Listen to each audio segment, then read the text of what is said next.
Walz and Ellison knew. And hopefully now we're going to get to the find out part of the FAFO. I can't wait. Jasmine Crockett goes off on the rails, goes way off the rails. A jaw-dropping defense of Carmelo Anthony, whom you know is found guilty of murder, as he should have been, and me in a rare piece of video footage that I normally would not release, but my producer said, no, you have to. So I have to. It's me doing my morning exercises. You're probably not going to want to miss that. Oh, well, welcome to the Jay Sheldon Show. This is what we do Monday through Friday, about 9 a.m. I know we were a little late today. 9 a.m. on YouTube and Facebook. That's 9 a.m. Eastern Time. And, of course, we are also a podcast on Spotify, Apple iTunes, all the other places you find your podcast. You'll find us there. Just search us out, The Jay Sheldon Show. Easy to find. What else we got going on? Oh, we got a ton of stuff we're going to cover tonight. So, Marilyn, wow, finally you're here. Praise the Lord, be blessed. We are indeed. Thank you very much. Yeah, I know. I just got a little sidetracked before we went live. But anyway, I'm here, so let's move on, shall we? Minnesota fraud cover-up under Walz featured whistleblowers threatened with drastic military measures, according to emails. This is horrific, folks. Democratic Minnesota Governor Walz and State Attorney General Keith Ellison knew, 1,000% knew about billions of dollars, billions in benefit fraud much earlier than they ever let the public, you and I, believe. And they allowed whistleblowers who flagged the fraud to suffer retaliation. A huge report came out Monday. The Walz administration retaliated against employees who tried to raise concerns, going to great lengths to keep them quiet, including intimidation through regular check-ins with high-level agency officials, threats of military surveillance, according to this report. Jeez, what a couple of slime balls. More than 30 whistleblowers spoke with the panel to help compile the report, including several who were threatened with what's called military surveillance by Deputy Assistant Commissioner Manuel Nuala at a behavioral health agency.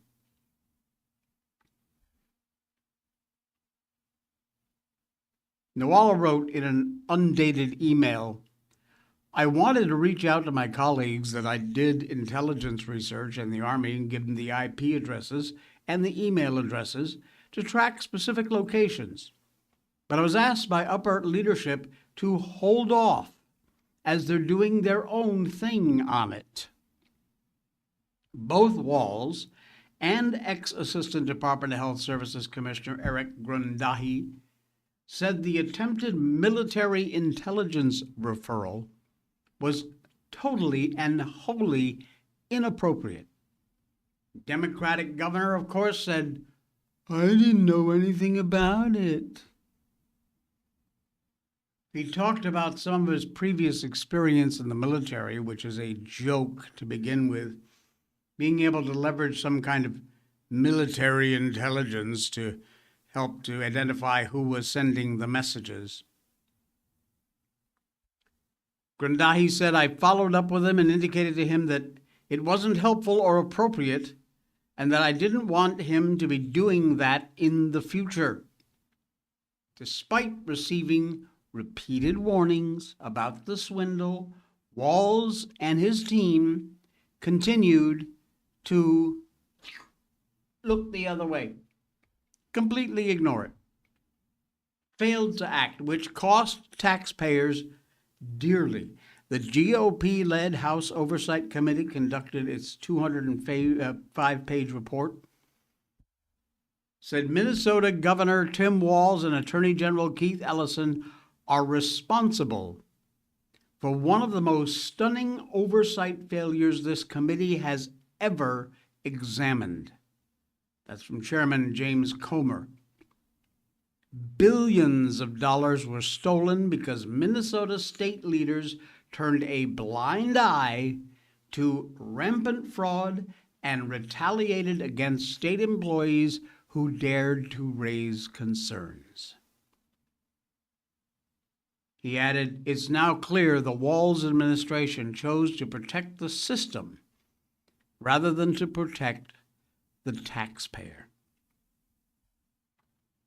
Oversight panel found as much as $9 billion, billion with a B, paid out to Minnesota's 14 Medicare programs, Medicaid programs.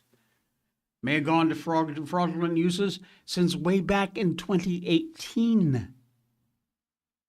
First Assistant U.S. Attorney Joe Thompson is being cited for that. They've rejected the claim, of course, Walz, "I don't know anything," despite testimonies, interviews with the panel showing that they had scant knowledge of internal allegations of fraud, some of which were brought forward by whistleblowers who later, of course, went through all this retaliation bullshit. Unbelievable. The panel also highlighted how the state is estimated to have lost, I hope you're sitting down, $300 million via the Feeding Our Future fraud scandal, which has led to federal charges against several dozen people who stole money which was earmarked to provide meals for needy, hungry children. Absolute animals. Scammers responded by threatening to sue the Walz administration when they tried to cut off funding for the child nutrition program. They claimed racial discrimination, don't they always? Walz admin MDE suddenly did an about-face, approving all 8 of Feeding Our Future site applications, plus an additional 10 new sites. And every one of those was all complete crap, fraud. And after the lawsuit threat, payments to Feeding Our Future went on for almost 2 more years. 2 more years of this crap.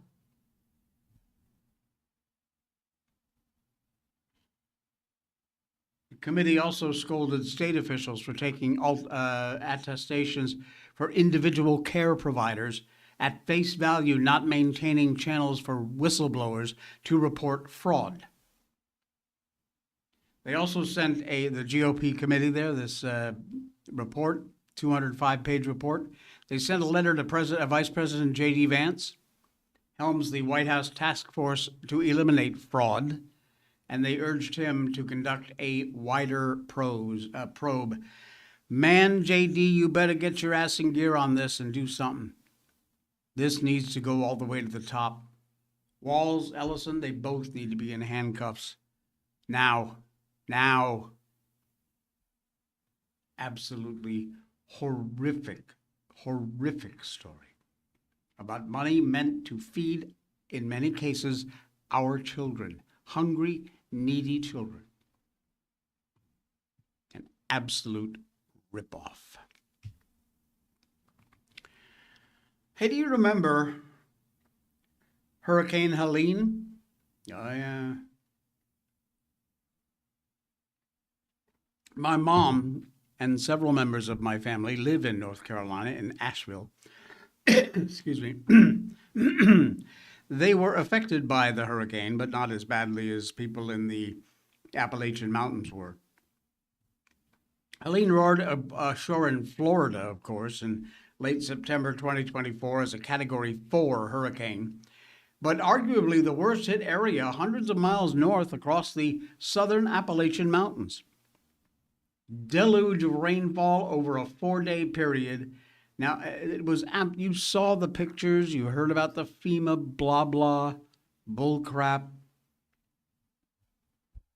There were a lot of people who kept saying, why does this look so fishy? What is this about? If you look at the weather patterns, take a look at, where is that picture? Hello? Here we go. Weather patterns trapped Helene's moisture well before landfall, and clouds and rain stretched hundreds of miles north of Helene on September, whatever that date is.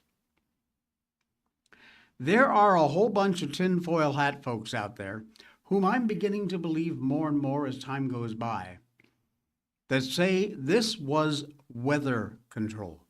They focused this hurricane by controlling the weather.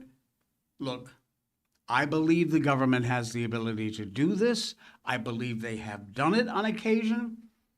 Whether or not this specifically was one, I don't know. Kind of smells, kind of doesn't. 3 days leading up to Helene's landfall, it produced 10 to 15 inches of rain across the region.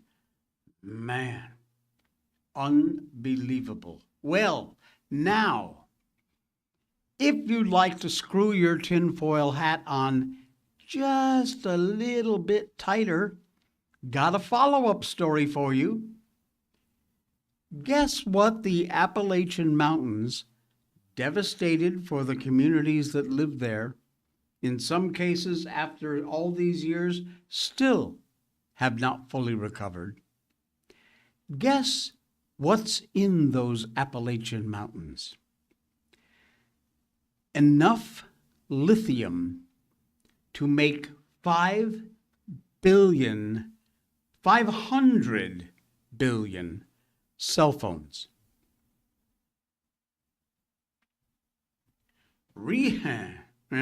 Starting to get the picture now? Researchers with the U.S. Geological Survey estimate the ancient Appalachian Mountains holds 2.5 million tons of the critical element lithium. They have held this massive, untapped reserves of extractable lithium, and the amount that they estimate is in those mountains would be enough to make 500 billion cell phones, 180 billion laptops, or 130 million electric vehicles. 2.5 million tons of lithium. It would replace the U.S. lithium imports for 328 years. That's how much lithium we're talking about, if imports stayed at last year's level. Mining this mountain could lessen the U.S. dependence on countries like China, Argentina, Chile, but the environmental consequences of getting the lithium out of that mountain, not clear. So how convenient was it that this giant, once-in-a-lifetime hurricane, once-in-a-century hurricane, just happened to go through and decimate that particular mountain? Ain't that something?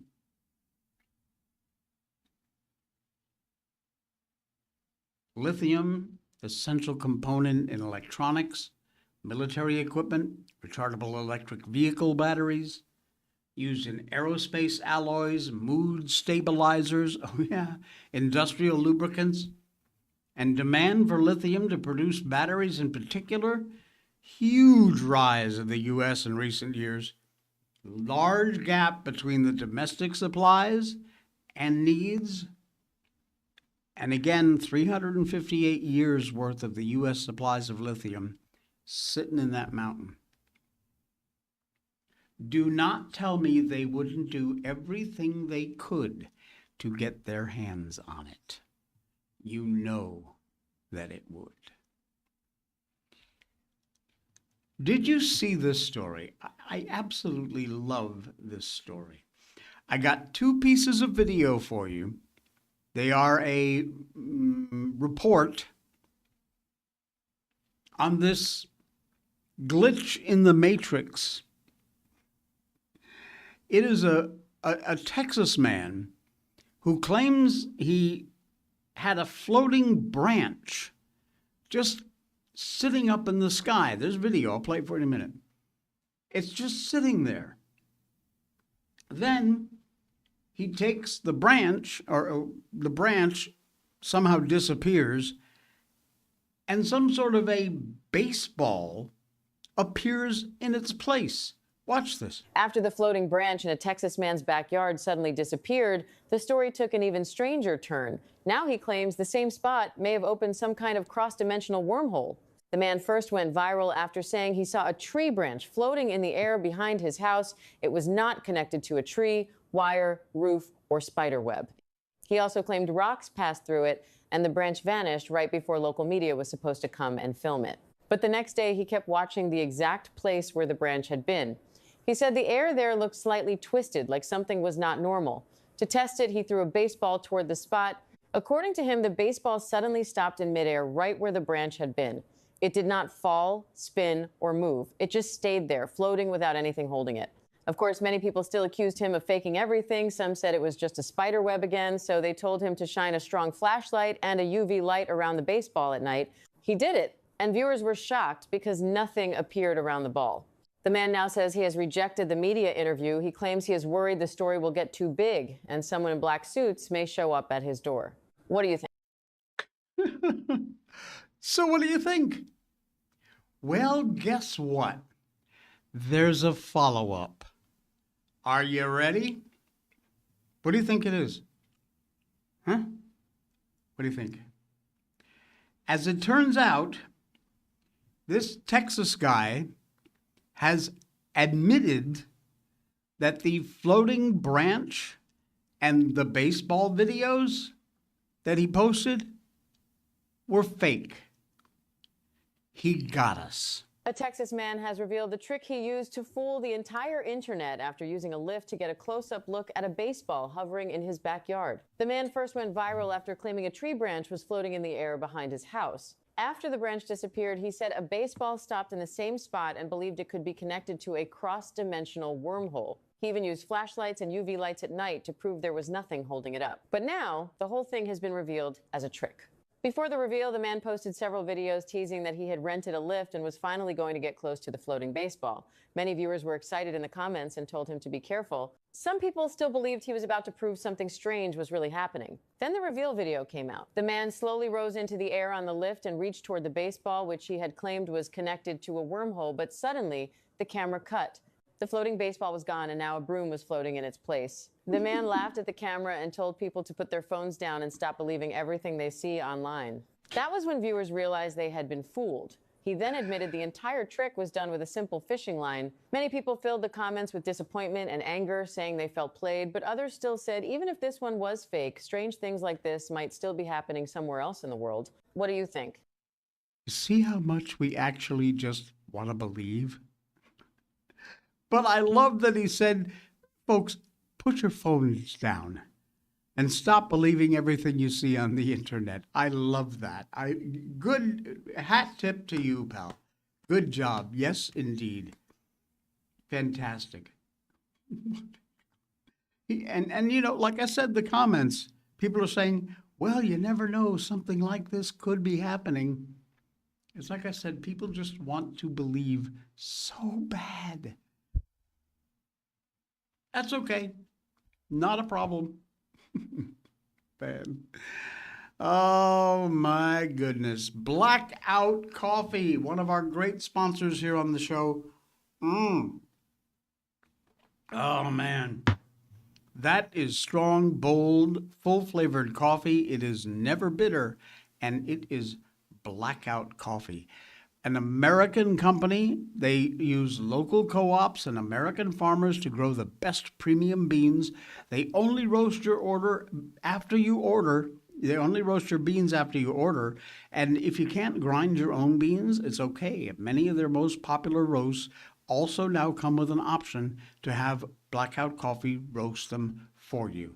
Blackout Coffee, the link is in our show notes, our description down below. Just pull that menu down. You'll see Blackout Coffee. Go to that link, because if you use that link to order, you will get 20% off your first order. And at Blackout Coffee, they always have got specials going on, 20, 25, 15, 30%, all kinds of great deals. I'm sure there's a huge one going to be coming up for the 4th of July for our 250th. So just check them out. This is a company you want to get behind and support. It's an all-American company making the best coffee on the planet. Blackout Coffee. Use the link down in our description.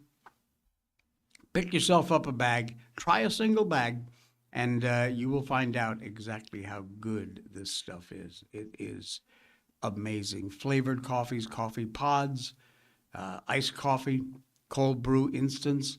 They've got it all. Check them out. All right. The World Cup has begun, and in America, we don't really give a fat rat's butt about the World Cup. I know the rest of the world goes freaking nuts. As you know, I live in Malaysia, been here about almost 25 years now. This country, along with almost every other Southeastern Asian, England, Europe, the World Cup is like our Super Bowl, except that it only comes around, once every 4 years or something like that? It doesn't come along every year. So they got a long time to wait in between. And we have here something called a mamak stall, which is a particular type of food and culture. And they're usually, many of them open 24 hours. So when these games happen, let's say, for example, right now, it is 24 after 9 in the morning where you are. It is 24 after 9 at night here. So when your game gets kicked off, we're in the middle of the night, and we're staying up at the mamak stalls, watching it on the big screens all over this country. It is insane, crazy nuts over here. They love the World Cup. The fact that it's going on in America this year, I don't know. They are trying to build the excitement as much as they can. I don't know how successful they're going to be, because while here we call it football, it's what you know as soccer.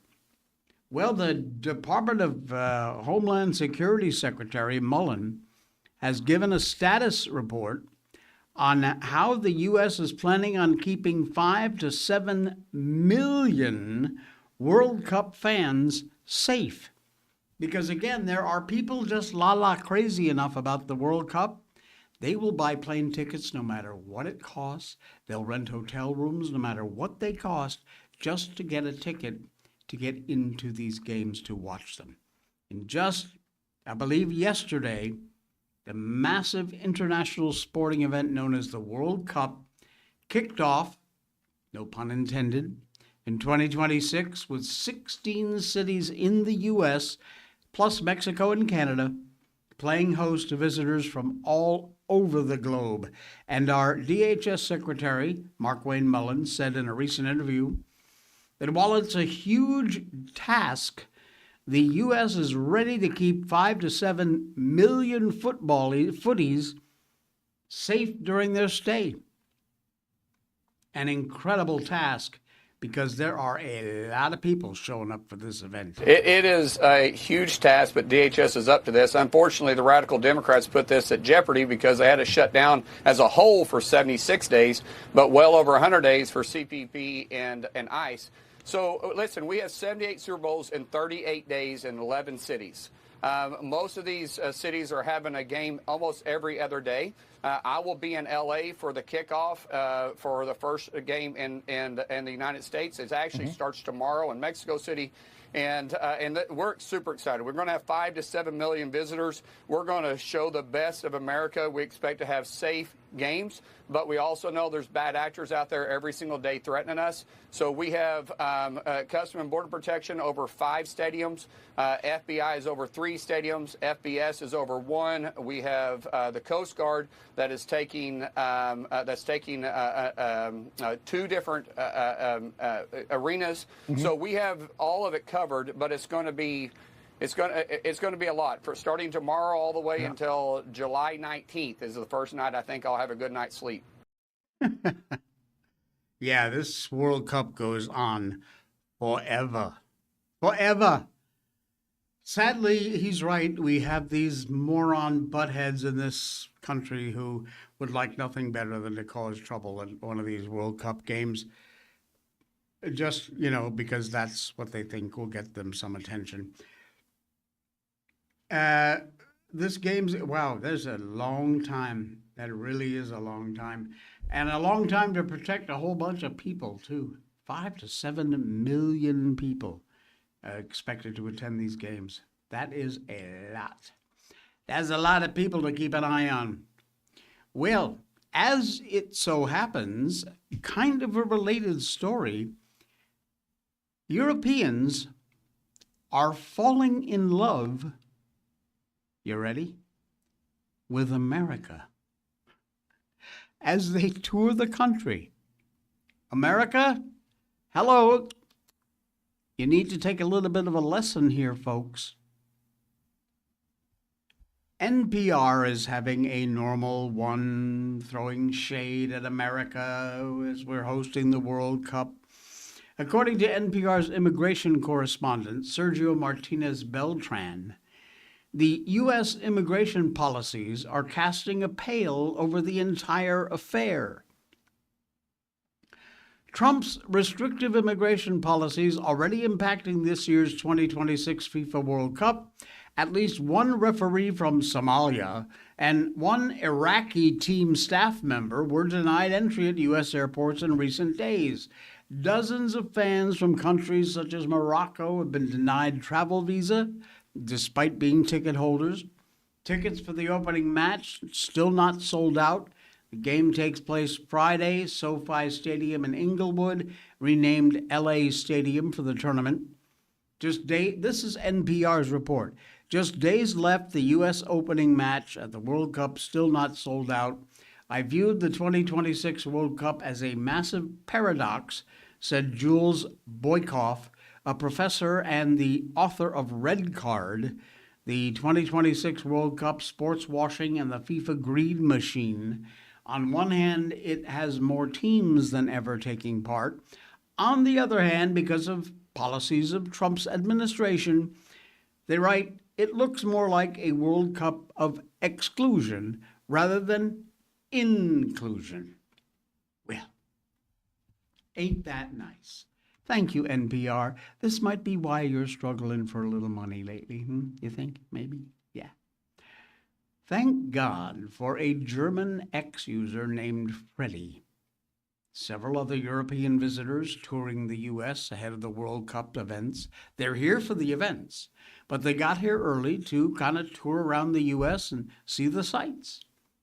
And they are paying no attention to little Debbie Downers like NPR and the left.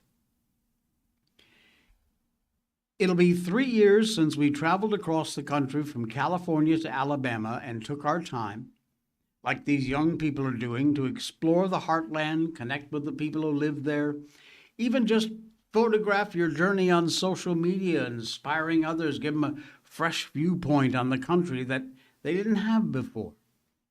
America is an absolutely beautiful place. We all know that. We don't appreciate it much, but we all do know that. Its people are unique. We're diverse, fully knit into the tapestry of what we call this country. It unites us in much greater ways than what divides us, in spite of their best efforts, if you know what I mean. If you know, you know. What unites us is a shared aim to secure the blessings of liberty and defend and celebrate our freedoms. These tourists from Germany, Sweden, even embattled Britain, are absolutely having the time of their lives as they explore the sights and the sounds and foods that are uniquely American. You can only be experienced it if you get out of the cities and you cultivated silos and engage with real fellow Americans. Here's Christoph. He writes, "Let's face it, it's a beautiful thing to watch visitors from other countries discover and actually appreciate our country and all it has to offer. We've endured too many years of hearing leftists trash the U.S. and watching too many of them physically try and burn it to the ground. That watching a visitor experiencing its many charms is a very welcome change." Boy, is he right. Much like parents rediscovering the joys of Christmas when they've seen it through their children's eyes and appreciate once again the magic that might have faded away over the years, we Americans clearly love seeing other people appreciate what we love about our country. Yes, an abundance of food, entertainment choices, but there's also a patriotism that is normally always on display, but especially so right now as we, of course, get ready to celebrate our 250th birthday. Well, amen to that. Christoph ended their VIP with Freddie's plans to head to the great state of Alabama and hit Buc-ee's along the way. Well, take a look. Hang on. I'll get it. There you go. Achievement unlocked. Freddie writes, "Dude, LAMO, this is a gas station." Oh, man, that is great. Buc-ee's brisket is divine by the day, any hour of the time or day, or no matter when. Get a Buc-ee's brisket, okay? You could do a lot worse. When Freddie reached Jordan Hare Stadium in Auburn, Alabama to attend a World Cup goodwill game between champion Argentina and Iceland Tuesday, Freddie was already quelling. Here he is. This is the most European mind can't comprehend this moment of my life. One of my friends said, "Punch me 5 times tomorrow, and I'll still think this isn't real." There is a picture from what looks to me to be a fantastic seat from Freddie, who is a German touring the country for the World Cup.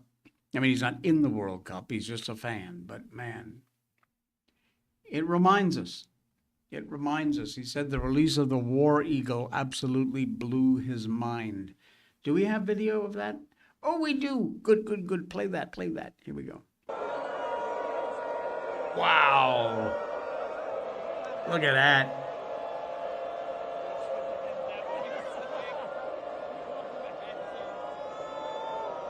That is amazing, man. And I thought, what is this about there's nobody at the stadium? Look at that crowd. Holy crap. It's packed. Whew. What a treat. Freddie got to see the fireworks in a state that is wide open with minimal fire hazards and regulations.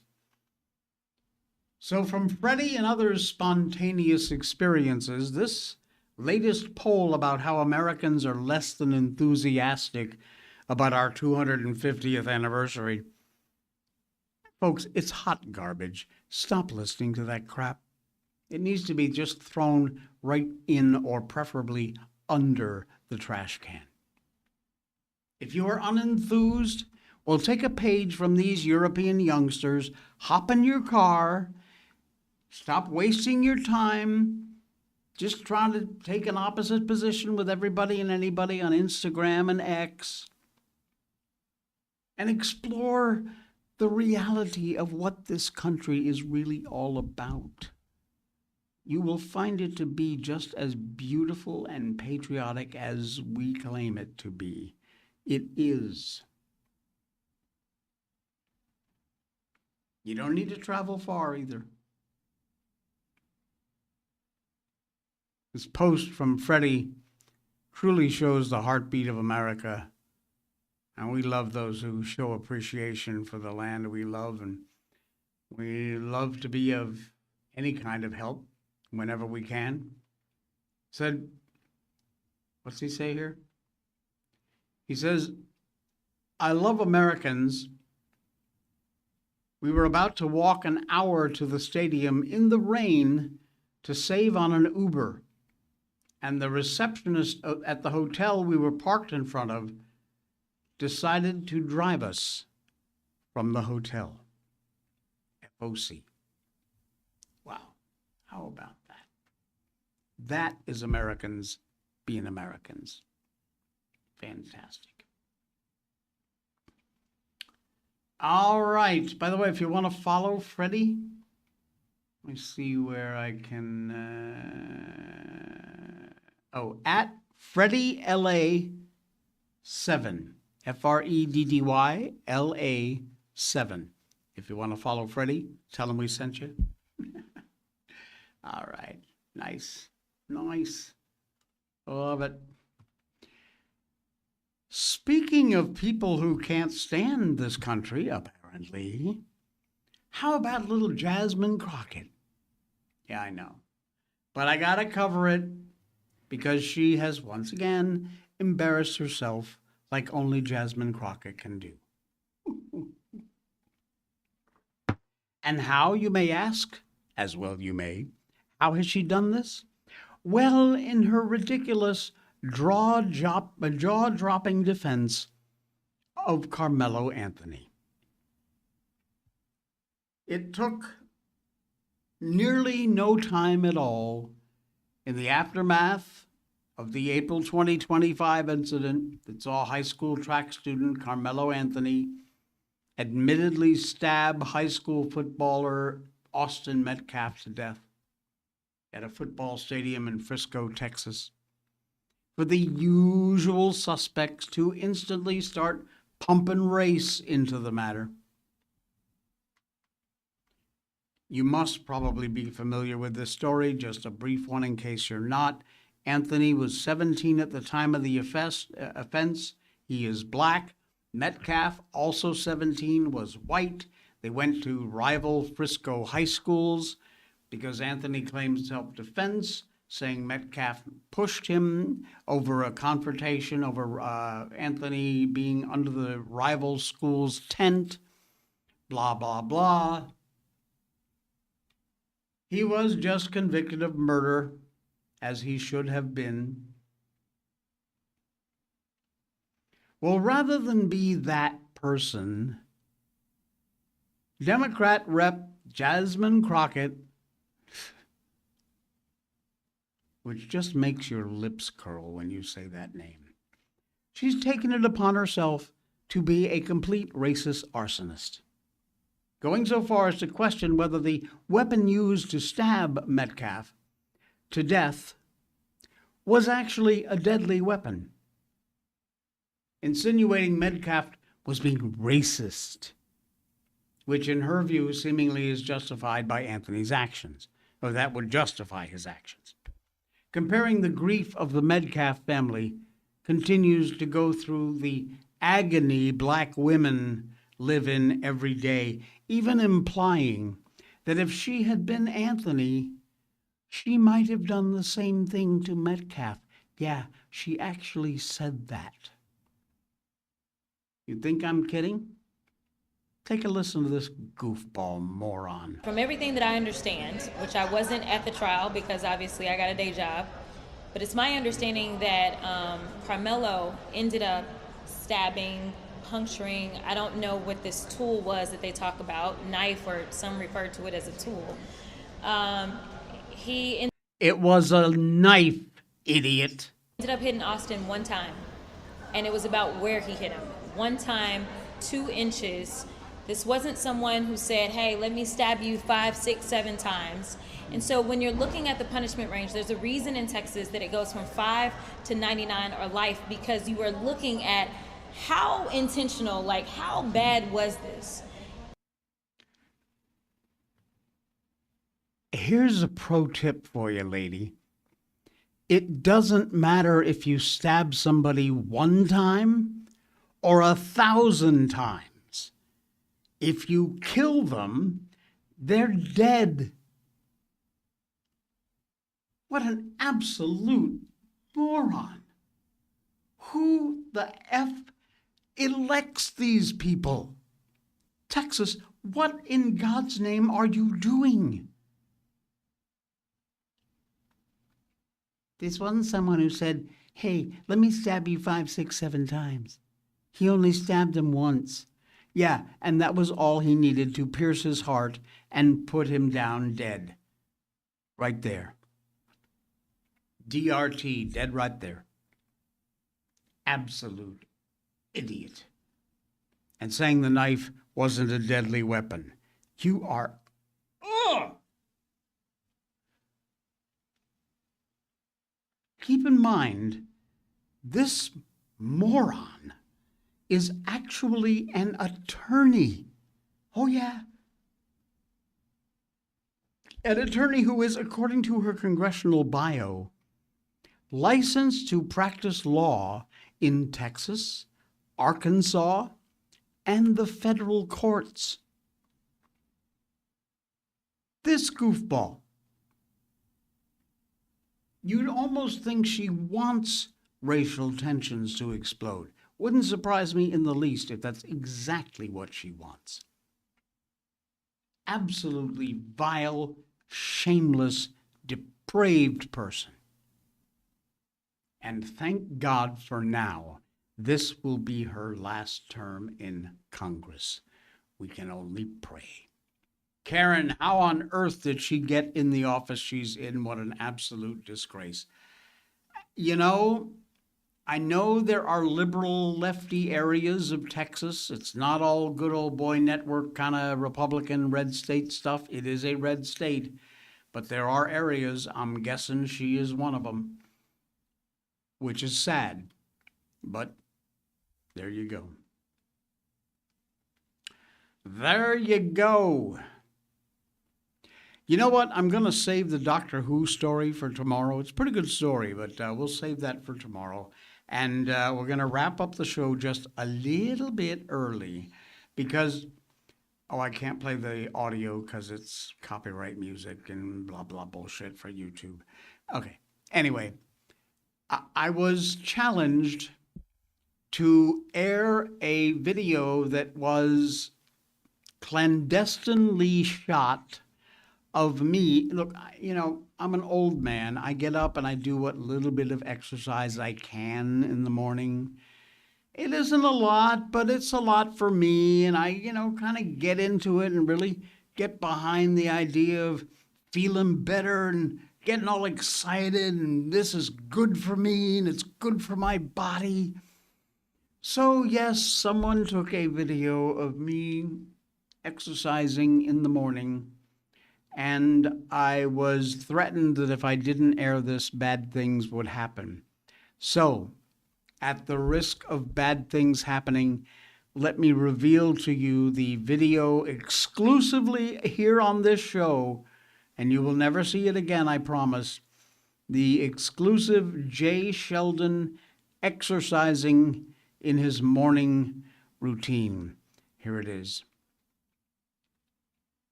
Oh, man. What a workout. Man. I am getting winded just watching this footage.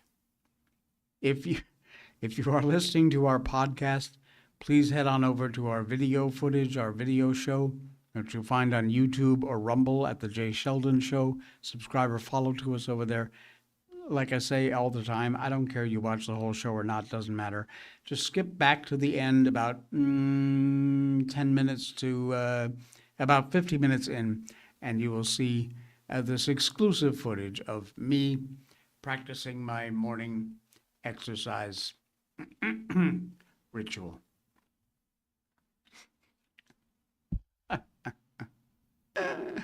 All right, folks. Thank you so much. We really appreciate you being here. We're here Monday through Friday at 9 a.m. Eastern Time, and you can translate that to whatever time it is for you. We really appreciate your being a part of the show, audience. Please follow, subscribe. There is all kinds of sponsors and a direct donation link in our description down below. Just pull down that menu. You'll see all the links there. And join us Monday through Friday. We'd love to have you. I will see you all again tomorrow for the what? The Friday edition. Oh boy.